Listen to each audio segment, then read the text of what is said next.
But it truly is an honor. I want a special thanks to John Wade and the Chamber, not just for setting this meeting up, but providing a vision for this community, for understanding what it takes to build public-private partnerships, what it takes to engage the public, and what it takes to have a vision that leads to, it's not just by luck that we have this community. It's not by luck that we have the world premier medical facility that's on everybody's lips in Washington right now. It's not by luck that we are seeing a bit of an insulation from a very, very difficult economy that was made by choices of the people in this room to get us to that point.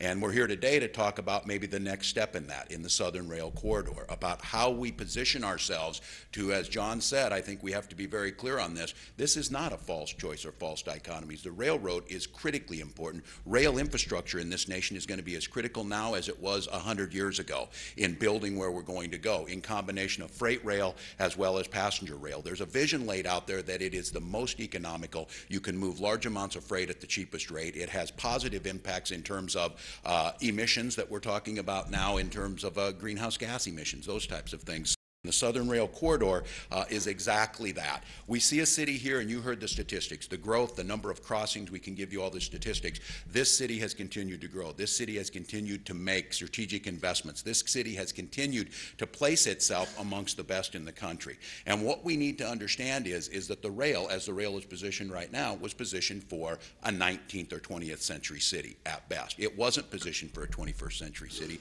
It wasn't positioned for the massive growth that can be associated with the investment you're making. And look no further down the road than go just a little bit north there on 52 and get to Pine Island and realize what the influence of this city is making regionally. We saw in Friday's paper that that Tower Investments in Burrell is approaching or trying to raise their $1 billion for the Elk Run project up there. These are going to be companies that are going to be moved from San Francisco into Pine Island. We're going to see massive investments in biosciences. We're going to see the ability to create and grow jobs like we've never seen in the state. Another project that is highly dependent on the infrastructure that's here from the Mayo Clinic, the University of Minnesota, and move south over to Austin. You have the Hormel Institute. They've added another 190 PhDs and medical doctors at the Hormel Institute, working in conjunction with the University of Minnesota, with the Mayo Clinic, and all of that is building energy around what could be, and the vision that people have is a bioscience corridor rivaling Silicon Valley of the 90s and 2000 in California. That's the vision that's here, and all of you, whether it be in the construction trades, whether it be in hospitality, whether it be at IBM, all of those things have energy to work together. And the ability to be able to make this function isn't a false choice that you're against rail. Rail is going to play a key role in this. If we're going to move wind turbines, if we're going to move cellulosic ethanol, if we're going to move the next generation of power that's going to be in this country, it's going to move by rail. So it's not that choice. It's to try and make rail more efficient. It's to try and make this city's growth more efficient and predictable. And just think about it. I think John brought this up.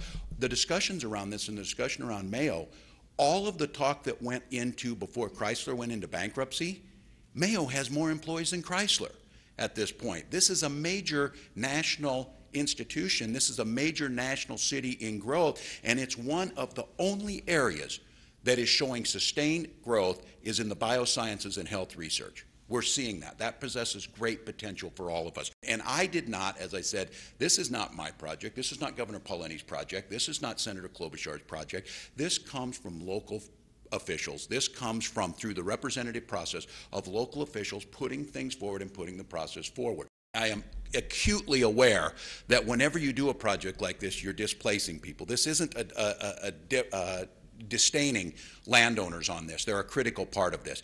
Anytime we do anything in this nation, they have to be included in this. Everyone needs to be included. That's where you will have the local input and the state input will all work together to find the route of less impact. And we are definitely concerned about this. And I think for those who would intimate anything else, that's an unfair characterization. I think the city of Rochester, I think Olmsted County has done a very good job of trying to articulate that they understand we're all partners in this. And while this is the core of the economic activity, those cities outside of this and along any proposed route absolutely need to be part of that conversation. Just to give you an example of this, is always the part of legislating and leadership is that government is basically about prioritizing our values and prioritizing what needs to move forward. I think because if you saw the economic impact, you saw, and those who would say, you're right, and those who would say this, that, well, if we just left it alone, it wouldn't cost us any money. Well, yes, it would. Yes, it would. It would cost us in investment, and in my opinion, it would cost us far more. I'll tell you, there's a couple projects. The completion of Highway 14 ranks up there with this, but this is a high priority, and obviously my highest priority as we submitted it. But we did submit it along with 55th Street project, which received some money for this too, as a priority that needs to be done. I've got another one that some of you may not be familiar with, but I'm telling you, this is exactly the way smart investment on all levels should work, is the Lewis and Clark Rural Water Project in southwest Minnesota. This is a project between South Dakota, Minnesota and Iowa to bring water to about 300,000 residents by diverting it from the Missouri River into those areas. The entities involved in this, all the municipal entities, the state entities, have not only voted to fund this, because here's the deal. If you're in Adrian, Minnesota, can't build a house.